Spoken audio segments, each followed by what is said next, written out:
आज के बदलते हुए ज़माने के हिसाब से कई सारे प्रोस्टेट की सर्जरी में चेंजेस आए। जैसे पहले के टाइम पे जब प्रोस्टेट का ऑपरेशन होता था तो देखा ये गया था कि उसको बहुत सारे कॉम्प्लिकेशन भी आने लगे थे। जैसे कि आपको पेशाब जब भी करने जा रहे हैं तो उसमें रुकावट आने लग रहा है। कई बार ऐसा होता है कि आपको जो है प्रोस्टेट का ऑपरेशन के बाद स्ट्रक्चर बन गया, मतलब पेशाब में रुकावट हो गया। या ऐसा भी हो सकता है कि प्रोस्टेट के ऑपरेशन के बाद ऐसा हो सकता है कि आपका जो पेशाब रुके ही ना, मतलब बार बार पेशाब आने के लक्षण आ सकते हैं, जिसको यूरिनरी इनकंटिनेंस बोलते हैं। कभी कभी ऐसा भी हो सकता है कि जब आप पेशाब करते हैं तो पेशाब का जो सीमेंट जो हम लोग बाहर निकलता है वो अंदर चला जाएगा वापस, जिसको रेट्रोग्रेड इजैकुलेशन बोलते हैं। इसमें क्या होता है कि जब जब भी सीमेंट आगे जाने के बजाय वापस आपके ब्लैडर में आ जाए, तो ऐसी सारी चीज़ें जो है प्रोस्टेट की सर्जरी के बाद आने लगा था। तो विद द टाइम कुछ इवैल्यूएशन हुआ तो एक मिनिमल इन्वेजिव सर्जरी आया।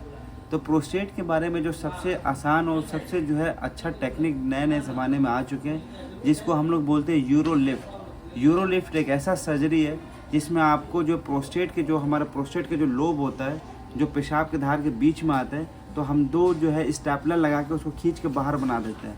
मतलब ऐसे कोई प्रोस्टेट लोब अगर चिपका हुआ है और सामने आ रहा है तो इसको हम स्टेपल के हेल्प से इसको ऐसे चौड़ा बना देंगे ताकि आपका रास्ता जो है क्लियर हो जाए।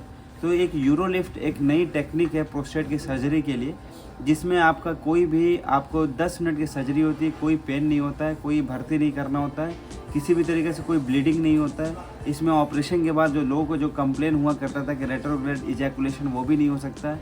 आप लोगों को एक और कंप्लेन होता था कि स्ट्रक्चर बन सकता है, ये भी नहीं हो सकता है। तो लेकिन एक ख़ास बात ये कि ये थोड़ा महंगा पड़ता है, कई लोग जो है इसको अफोर्ड नहीं कर पाते।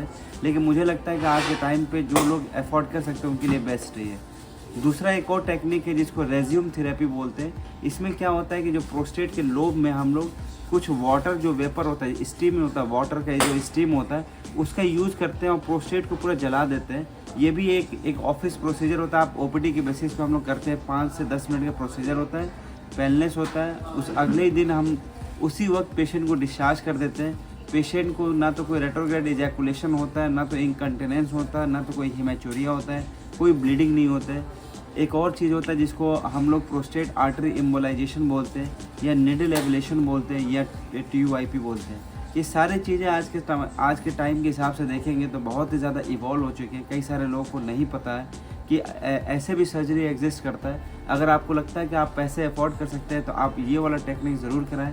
ये याद रखें कि ऐसे लोग से कराएं जो काफ़ी ट्रेंड हो, जो यूरोलॉजिस्ट हो, क्योंकि इसके लिए बहुत ही ज़्यादा एक्सपीरियंस की ज़रूरत पड़ती है। ये क्योंकि कॉस्टली बहुत होता है।